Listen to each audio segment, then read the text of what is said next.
When writing lowercase letter in cursive style, always start at the bottom line. To write Y, curve up, stop, come back down, round and back up. Stop, then go all the way down, swing under the line and end at the bottom line.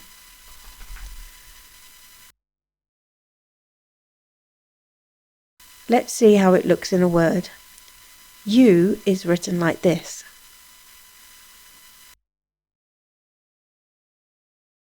Baby is written like this.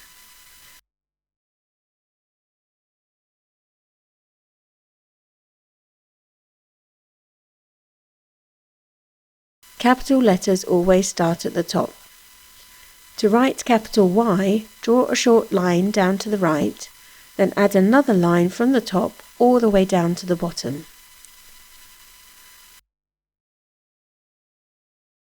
The word U with a capital Y is written like this. Capital letters never join with the rest of the word.